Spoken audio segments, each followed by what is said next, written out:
Anak ng isang CEO si Charity. Nag-aaral siya sa abroad at kinahiligan ng fashion nito pagdating sa mga damit. After graduation, marami siyang naging plano para sa kanyang bubuksan na clothing business. Mula sa iba't ibang bansa manggagaling ang mga damit. I-import niya ang mga sako-sakong damit at sa kanya i-display ng maayos at magandang isusuot sa mga mannequin. Bagay na napansin halos ng lahat ng mga tao sa abroad. Congrats, Charity! You did well! Successful ang opening ng clothing mo abroad. Saad ng isang kababayan sa abroad. Thank you, kabayan. Oo nga, sobrang taas ng sales kahit kaka-open pa lang. Hoping na magtuloy-tuloy ang increase ng sales. Masayang sagot ni Charity. Oo, at kapag stable na dito abroad, sana makapag-open ka rin sa Pinas. Alam mo naman ang mga Pinoy. Hilig din nila ang mga bagong labas na damit. Ang gaganda ng mga damit mo. May low-key at may high price. But everything is with good quality. Dagdag pa nito. Plano ko na nga yun, kabayan eh. Don't worry. Once na magtuloy-tuloy yung paglago ng business, mag-open ako sa Pilipinas. Patok na patok abroad ang clothing business niya. Pati mga taga-ibang bansa ay dinadayo na siya dahil sikat na sikat. Ma'am, out of stock na po tayo ng ibang clothes. Paalala ng staff niya na Pilipino rin. Sige, mag-order na ako ulit. Sagot ni Charity.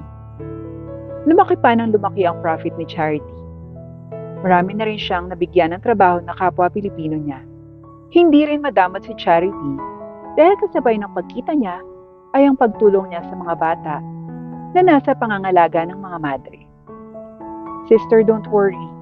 Next time I visit here, I will buy more toys for the kids. And here's the money for them to study, sister. Sabay abot ni Charity ng sobre. Okay, thank you very much, Charity. You're so kind-hearted. We pray for your safety and God will guide you always. Kaagad namang nagpaalam si Charity kay sister dahil sa marami pang order ang aayusin dahil nagbabalak na siyang mag-expand para ma-accommodate ang iba pang kanyang mga customers. Ma'am, mas malaki na po yung space natin ngayon ah. Mas maraming display, maraming customer na makakapasok. Ani ng isa sa kanyang mga staff. Oo, para mas malaking kikitain tayo at makapagbigay tayo ng trabaho sa kapwa Pilipino pa natin. Masayang sagot ni Charity. Ilang buwan pa ang lumipas, ay umaabot na ng milyon ang kita ni Charity. Kaya't nagdesisyon siya na mag-open ng branch sa Pilipinas. Agad siyang bumili ng tiket pa uwi ng Pilipinas upang makita ang kanyang pamilya na matagal na niyang hindi nakasama. Wow! Welcome back to the Philippines! Saad ni Charity sa kanyang sarili. Hindi na siya nagpasundo dahil alam niyang busy din ang daddy niya. Isa itong CEO sa isang kumpanya. Pagdating naman niya sa bahay, ay sinalubong siya kaagad ni Yaya Belen, ang taong nag-alaga sa kanya mula sa kanyang pagkabata. Iha! Dumating ka na pala! Kumusta ka na? Pangangamusta agad nito. Kaagad namang niyapos ni Charity si Yaya Belen. Nanay Belen, I miss you po! Okay naman po ako. Kayo po, kumusta na? Okay lang din, anak. Naging matagal nga lang tahimik. Wala ka kasi eh. Sagot ni Aling Belen. Si Dan po, kumusta Nanay Belen? Naku, ayun. Busy pa rin sa trabaho. Bahay trabaho lang naman yung daddy mo. Sagot ni Yaya Belen. Workaholic pa rin si daddy. Yaya, maiba ako. Nagluto ka na ba? Gutom na ako eh. Miss ko na yung mga pagkain dito. Lalo na yung luto mo. Oo, nakaluto na ako. Kaya pala lahat ng paborito mo yung naisipan kong iluto ngayon. Halika, kumain ka na dali. Yaya ni Nanay Belen. Ang sarap ng adobo mo, Yaya. Tsaka tong butter shrimp. Mukhang mapaparami ako ng kain nito ah. Tanggal muna ang dieta ko ngayong araw. Talagang nakakagutom. Saad ni Charity na noon ay gutom na. Habang kumakain si Charity, ay nagkukwentuhan din sila ni Yaya Belen. Tsa, ano ang pinagkakaabalahan mo sa abroad? Ani Yaya Belen. Naku Yaya, alam mo bang may sarili na akong business doon? Tindahan po yun ng mga damit. At wala pang isang taon, kumita na ng malaki. Pagyayabang ni Charity. Aba talaga ha? Ang galing mo naman, Iha. Manang-mana ka talaga sa daddy mo. Magaling kayo sa negosyo. Naku, oo nga po, Yaya. Kaya po ako napauwi ng Pilipinas. Bala ko pong mag-open ng clothing business dito. Magiging second branch na po ng business ko. Kailangan kong maghanap ng mga spot location kung saan maraming tao at saan kikita yung business ko. Ani Charity. Aba, Iha, marami dito. Yan ang gusto ng mga kabataan ngayon.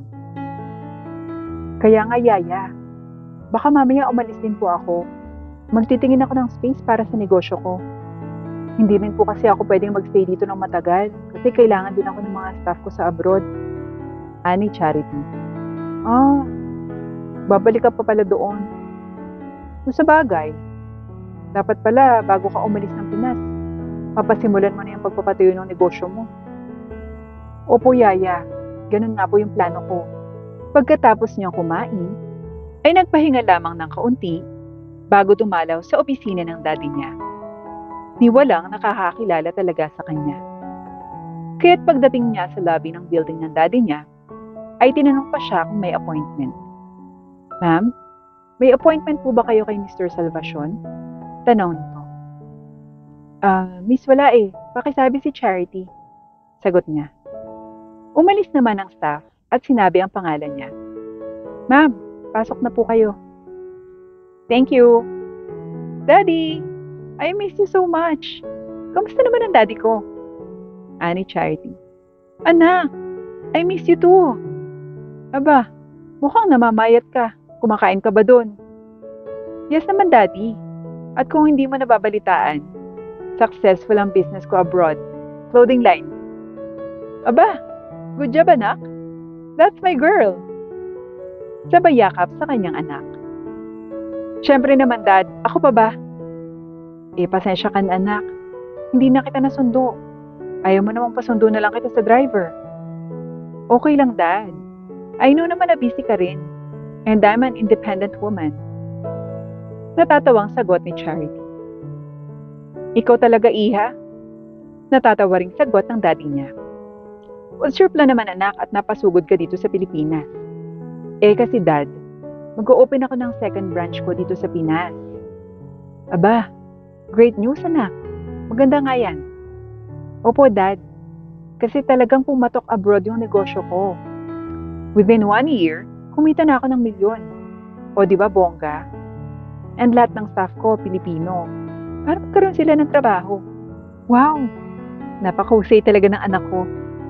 Susuportahan talaga kita, anak. Dapat pala, nakapag-umpisa ka na. Sayang oras, anak. Opo, Dad. Hahanap nga po ako ng location ngayon. Lumipas ang ilang araw, ay nakahanap na ng pwesto si Charity. Kaagad niyang pinasimulan ang pagpapagawa ng construction sa pwesto niya. Kapareho ng disenyo nito ang branch niya sa abroad. Ilang buwan lamang si Charity sa Pilipinas at bumalik na muna sa abroad dahil sa unang branch niya dito. Ma'am, kumusta po kayo? Nakabalik na po pala kayo? Bati ng staff niya. Okay naman, and ongoing ang branch natin sa Pilipinas. Bumalik lang ako para sa unang branch natin. Kumusta ang sales? Okay ba? Pangangamusta ni Charity. Naku ma'am, all clear po. Walang problema. Mataas ang sales natin. Sa ilang buwan pong wala kayo, continue pa rin po yung pagtaas ng benta.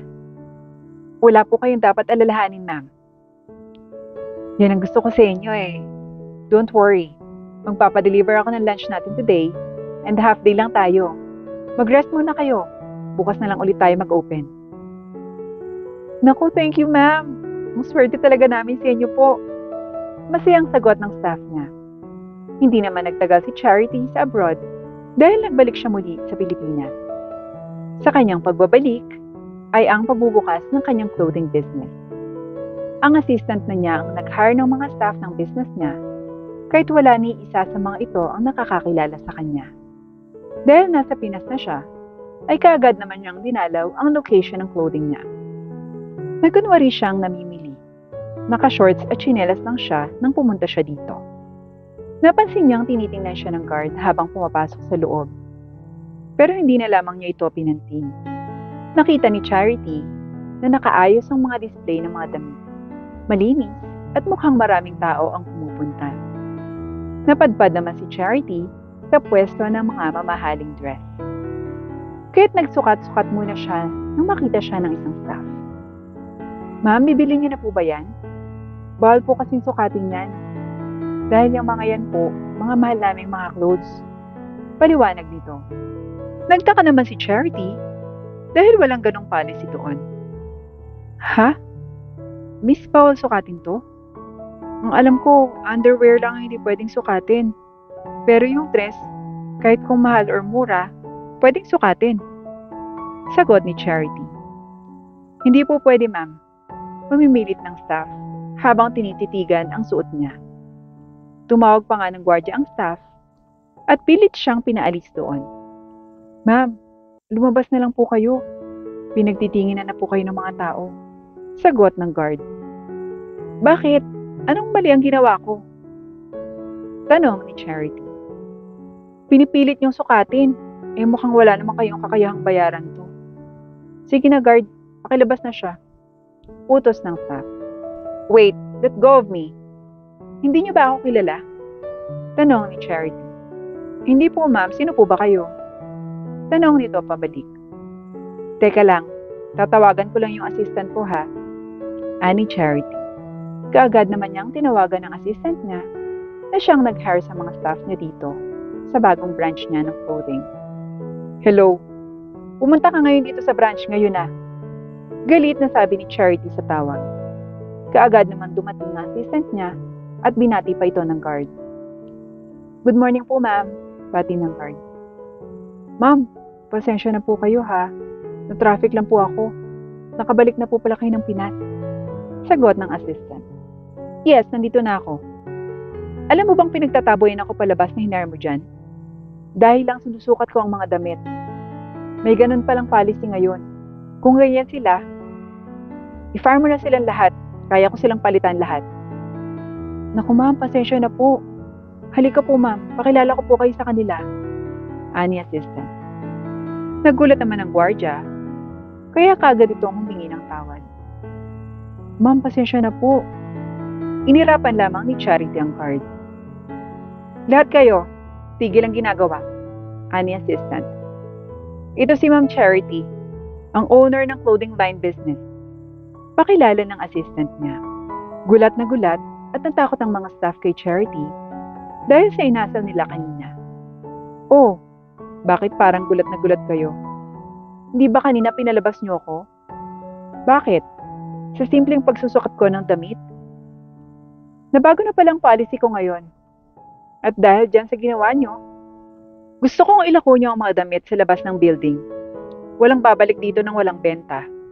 Or else, tanggal na kayo sa trabaho niyo. Hindi ako natatakot na tanggalin kayo dahil kayang-kaya ko kayong palitan lahat. Hindi ko kailangan ng ganyang asal sa negosyo ko. Galit na sabi ni Charity. Kaagad namang nagkuhanan ng items ang lahat ng staff at bumaba upang ilako ang damit bilang parusa sa kanila ni Charity. Lumipas ang 5 oras, ang lahat ay nagbalik na at may mga benta ang lahat. O ano, mahirap ba? Sa negosyo ko, hindi ko kailangan ng maraming benta. Aanhin ko yan kung ang mga staff ko naman ay nag-a-attitude. Nagre-reflect yan sa negosyo. Ang pag-uugaling pinapakita nyo sa bawat customer na makakausap nyo. Pangangaral ni Charity. Ma'am, sorry po sa mga ginawa namin. Pangako po, hindi na po namin uulitin, ma'am. Sagot ng staff. Make sure na hindi niya na uulitin ito. Dahil once na may nalaman ako, tanggal na kayo sa trabaho. Mahigpit na sabi ni Charity. Mabait na amo si Charity. Palaging pantay ang tingin na, mayaman o mahirap man ang customer. Pantay lamang dapat ang pagtingin, mayaman man o mahirap. Palaging sinasabi ni Charity. Simula naman noon, ay naging maayos ang ugali ng mga staff niya at maraming customer din ang bumabalik-balik at pumupunta para bumili ng damit. Attention everyone! To all my staff, we are now celebrating our 3-month successful sale. So let's have dinner. Nagpa-reserve na ako for us. Pack up na tayo. Masayang balita naman ni Charity. Wow! Thank you, ma'am. Sagot ng mga staff niya. Lumipas pa nga ang ilang buwan, ay lalo pang naging matagumpay ang negosyo. Kaya't bumalik na muna siya sa abroad para sa isa pang branch niya. Naging maayos ang dalawang negosyo niya. Salamat sa mga magagaling at mabubuting staff ni Charity.